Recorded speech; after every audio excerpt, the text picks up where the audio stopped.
Tonight, different month, same old dream, but it comes in a new era as Roger Pinsky puts his touch on the world's greatest race course, how it's all a matter of time. Plus, the power of Pinsky, past and present, for a man who has molded new leadership to one who will always be an Indy immortal. The history and heroics tonight on WRTV Trackside. From the station working for you, this is WRTV Trackside, streaming now. Well, this place can grab you when you least expect it. Fernando Alonso, the two-time world champion, got a little low through turns 3 and 4 this afternoon and becomes the first and only incident of the week. Climbed out okay, car not too badly damaged. Could have been much worse if he would have come close to that attenuator at pit entrance. Crew working tonight to get the car ready for tomorrow's Fast Friday. Turn up the boost a little quicker tomorrow as well. Good evening to you. I'm Dave First. Brad Brown will be along in a moment. Our first WRTV Trackside special of the month. Great to be back. Even though it's August, not May, a lot of changes here at the Indianapolis Motor Speedway. First and foremost, Roger Pinsky now owning this place. Yes, he's kind of owned this facility for many years. Now does it literally after that announcement was made last November. But consider this. Let's flash back to last October, shall we? Before the purchase in November, what kind of a year you having when you received the Presidential Medal of Freedom, and that may not be the highlight of your year. From the 18th Indy 500 win last May to purchasing the Speedway, it's all a part of the Pinsky profile. Get down to business here. They're going green next time by 10-4. Be nice and smooth here. Clear by 5-6. Clear by 7. Roger Pinsky has called the shots for years. And last November, doubled down with a deal that'll have him calling even bigger ones for a long time. So the occasions are rare when he makes it back to this museum in Scottsdale, Arizona. This is fabulous. Called the Pinsky Racing Museum. A far cry from when Martha Pinsky stood as her husband Jay took a young Roger to his first Indy 500 in 1951. You ever wonder, if that doesn't happen, does any of this happen? Well, I guess, it's like any other boy when he's 14 years old and your dad is trying to take you to do something to keep you out of trouble. I guess he took me to Indianapolis, and quite honestly, I got into trouble, didn't I? Well, it was the reverse. Yeah. Look when it started. And Roger was hooked. But first as a driver, and a successful one. He had some 40 victories at the most famous tracks in the U.S. and named the North American Driver of the Year in 1962. But 3 years later, he was forced to turn down an offer to test a Clint Bronner car at Indianapolis, while he pursued another goal of owning a car dealership in Philadelphia. More important was the fact my dad was retired at that point, and I needed $50,000 to help, buy the dealership. And I remember going to Pittsburgh with him. We drove to Pittsburgh, and he took that money out of his savings account. He said, look, if we lose it, I'll go back to work. So I had a pretty, that was a time in my life where I had to realize I was committed to what I had to do, so there was no more racing. You don't look back and regret that decision at all? No, I think that Mario Andretti, who took the test instead of me, he's had a great career. There's no question. And you're saying it worked out well for both of you then? I would say that both of us ended up in the right spot. The cars look pretty much the museum personifies the Pinsky pursuit. From the Speedway bricks leading to the two-story showroom to a treasure trove inside, including the 1979 IROC Camaro that Mario drove and a white Porsche RSR driven by Mark Donohue. This is an amazing car. This was the first car in IROC. Yeah. It was the one that won the first race. And guess what? A couple of weeks ago at Amelia Island, a car just like that went for $2.5 million. So this might be take care of my grandkids for a while if I sell that. So pretty special car. Hang on to that. Co-developed. He's also hanging on to this gallery, gushing with Indy winners and others. This is the car, the PC5. Like Tom Sneva's 200-mile-an-hour record breaker from 1977, and this Rick Mears machine from 1982. This is one of my favorite car. This was the one that really changed the world with the under tray. This was the one that finished second, unfortunately. to Gordon Johncock, but guess what? We went to Pocono, we blew him off. So it's got a special place, you know, in my life for sure. The only thing stock in this hall comes from his stock cars. These Pinsky cars were something. These rocket ships come from the day when championships were homemade. We had the benefit, you know, for many years of building our own cars, and we just didn't buy something off the shelf. Is it harder now because everyone essentially has the same equipment? Well, there's no question. You start with the same 7-iron. It just depends how you hold it and how you swing it, I guess, but and who's swinging it.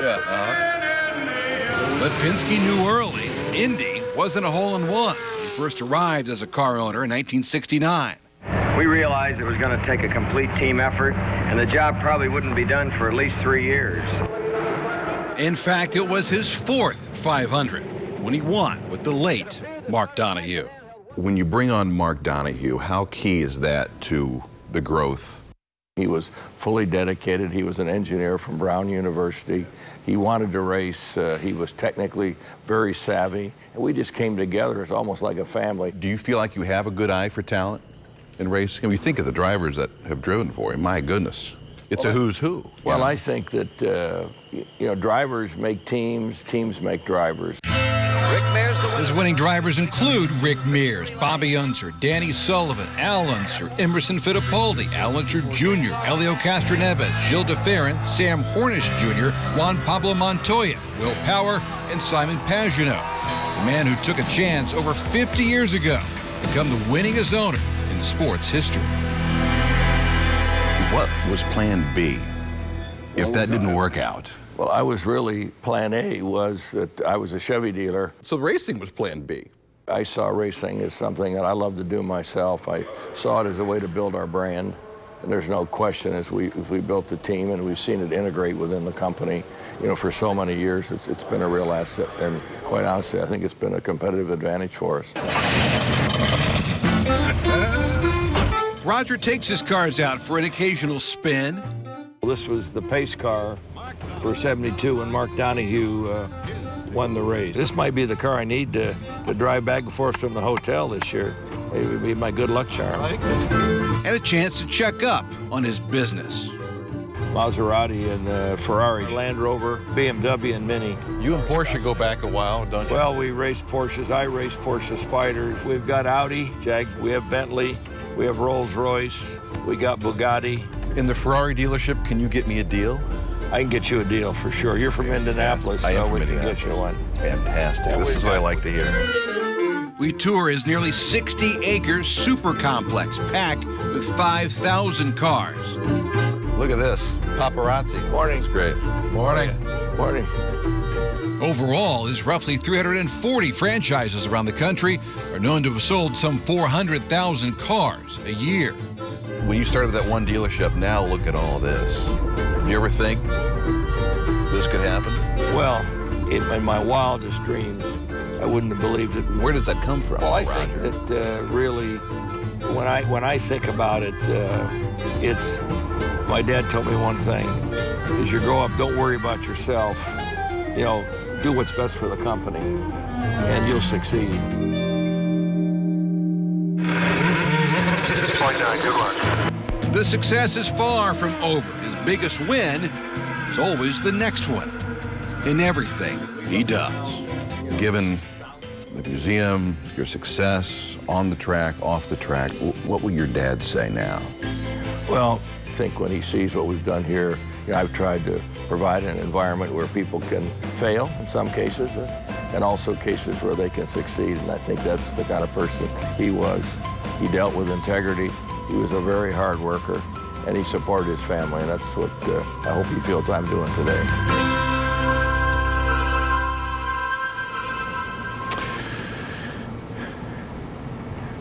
So much success, and I can tell you he won't sleep easy until it's just as successful here at the Indianapolis Motor Speedway. Brad?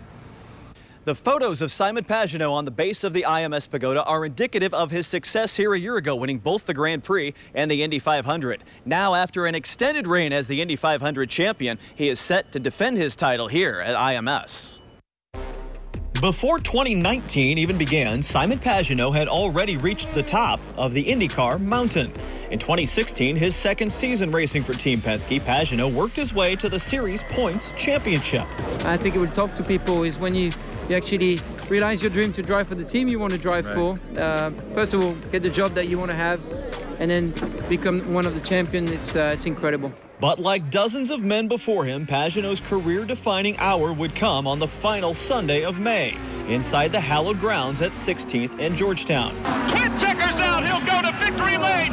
Simon Pagenaud wins the 103rd running of the Indianapolis 500-mile race. A lifetime spent behind the wheel, all coming to a head in Victory Circle at Indianapolis. It's just starting to feel real now. It's I don't want to talk too much about it because I'll cry. I don't want to cry on TV. But, you know, it took a lot of work to get to this point. It feels like winning the lottery, but more than that, because this was a dream. The whirlwind that follows an Indy win took Pagenaud all the way back home.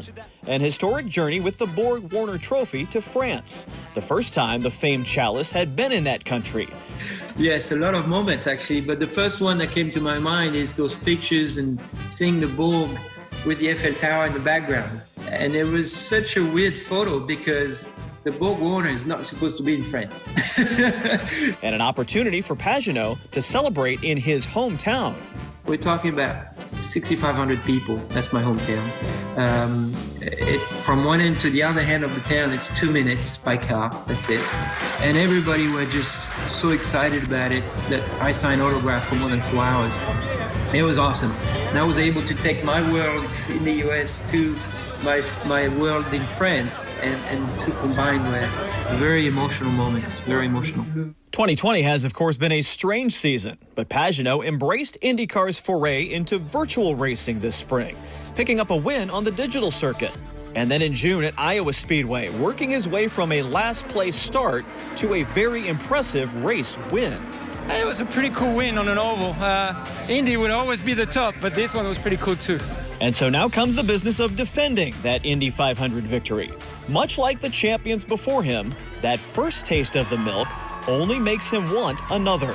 Coming here, being the defending champion, just allows you to, feel a lot less personal pressure. It just allows me to be a lot more focused on doing the right thing and not worrying about the results. You know, it's not because you've won it once that you're going to win it twice. And it's not because you've won it that you're entitled to win it again. And I think, we all say it, but that race does seem to choose a winner. Pagenaud has extra incentive to win here next Sunday. The Borg Warner bonus jackpot has been sitting around waiting for a consecutive winner of the Indy 500. Elio Castroneves was the last to do that 18 years ago. Pagenaud's win, if he gets it on the 23rd, $360,000. Coming up, he handles the high stakes and high pressure, all thanks to lessons learned from his high school basketball coach. How Timcendrick remembers a Pike legend. And later, his first of 4 came 50 years ago. Brad Brown catches up with the great Al Unser, only on RTV 6, when this Trackside 6 special continues.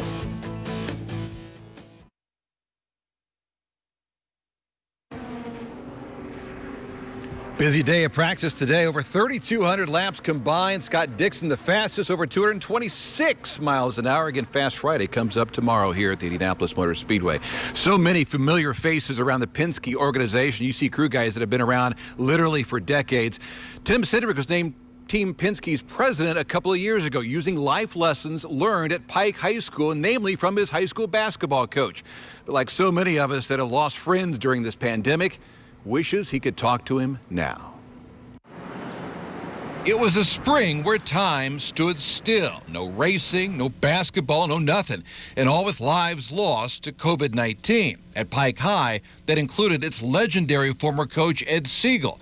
One of his former players is Team Pinsky president, Timcendrick. When you heard the news, what did you think? Well, I had spoken to him, a few months earlier or whatever else, and he was struggling with his back and some of the other things. So, I certainly miss his voice and miss having conversations. But, I think you just stick with the memories. And when it comes to Ed Siegel, there are plenty of those. He frankly put Pike basketball on the map, 25 seasons worth. Cendrick was a captain on his 1985-86 team. How often do you find yourself going back to things that maybe Coach Siegel said to you or told you that many years ago and you're still using to this day? I think one of the things Coach Siegel always asked for was hard work. And, he always said that would pay off. It was one of those where he would call out of the blue or I would, or, when I was in Indy, especially during May, I would always check in with him during May. Remember, Indy is as high stakes and as high pressure as it gets. The days blow by quickly, the cars even quicker. But it doesn't mean Tim still couldn't find time for his old high school coach. As he would come to the track or whatever else, it was always good to see him. But for me, he never changed. It didn't matter what age he was or what age I was. It always seemed as though, I was still one of his players. And that's exactly the way Ed Siegel wanted it. Season after season, practice after practice, no one was a player just for 1 year. To Ed, it was a bond for life. A lot of people don't realize it. Every player that you coach, whether it's the last kid on the bench or the star of the team, that he doesn't realize it, but a part of him goes with you when he leaves. And you hope positively a part of you will go with him. During Indiana's single-class basketball days, Ed put together 4 sectional championships, 2 regionals, and 5 Marion County championships, including one in Tim's senior season. He was demanding, he was tough. Very few wanted it any other way. For me, it was him and there was Bobby Knight. And he was the first step. If you were going to get to Bobby Knight, you had to get to him. He'd get in your ass a little bit, Oh, yeah, without a doubt. Without a doubt. You just hoped he was in somebody else's instead of yours. Today, Tim is coaching his own team, personally a part of 3 IndyCar Series championships while running the most successful IndyCar team in the sport's history. But while the celebrations are here, you'll understand if on occasion his mind drifts to here, where for so many successful young men, it's where it all began. I think athletics in general helps shape you for who you are. Athletics teach you how to work together in general. And, Coach Siegel was very much a proponent of that. He was less about your stats and more about the overall team wins and where the team goes. And the position that I'm in right now obviously has a lot to do with everybody doing their job and everybody understanding what the role is in that job.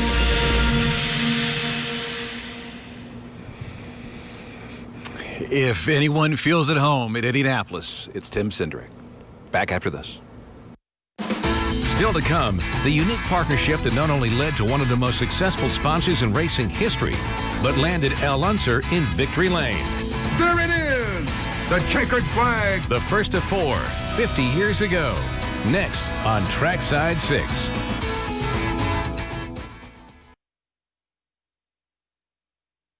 Inside this unassuming building in Albuquerque, New Mexico, sits a half-century of racing history, all belonging to one of the most successful families the Indy 500 has ever seen. If I'd have known that I was going to have this museum, I would have saved a lot more of my stuff. Inside is a staggering collection, from racing gear to championship cars, thousands of photos, fine art, an antique auto collection. These are just cars that I started collecting years ago that I liked and restored, and here they are. An historic rundown of Indy engines, tires, snowmobiles too.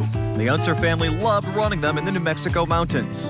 In the wintertime, there's not much to do up there except snowmobile. Not just a few trophies, but hundreds upon hundreds of winners. Is this all the trophies you have? And I'd say, well, if we put all the trophies in this room, you couldn't walk around. They say, oh yeah, sure. Well, you can look at it. The name Unser has meant success at the Speedway over the course of 5 decades. Big Al's first Indy win came in 1970. He dominated that day, leading 190 of 200 laps.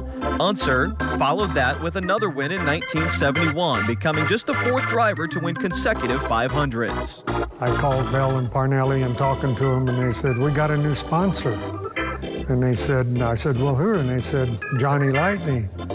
I said, oh, come on, Vel, I don't want to be a laughing stock. I says, I can't be a toy. And it turned out to be the greatest sponsor we had. In 1978, Unser took his third Indy checkered flag on a day when everything went his way. Radioed into Huey, and I says, well, how are we doing? He says, you're leading the race. I says, really? In 1987, Unser was ready to sit one out, but on the second weekend of qualifying, Roger Pinsky called. When you put all your marbles in one hat, and especially in Pinsky's hat, you can expect to turn out good.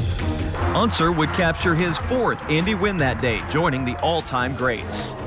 If you tell somebody, if I tell you I'm a race driver, oh, really? Oh, that's nice. Did you ever run Indianapolis? Well, yeah. Well, how good did you do? Well, can't imagine what it's like to be able to say you won 4 of them. Early in their careers, Al and Bobby were rivals. In the later years, Big Al found himself battling for titles with Al Jr.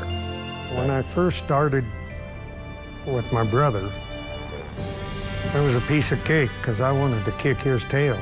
Now, Al wanted to beat me. He didn't care. You know, as son to father, it's a big difference.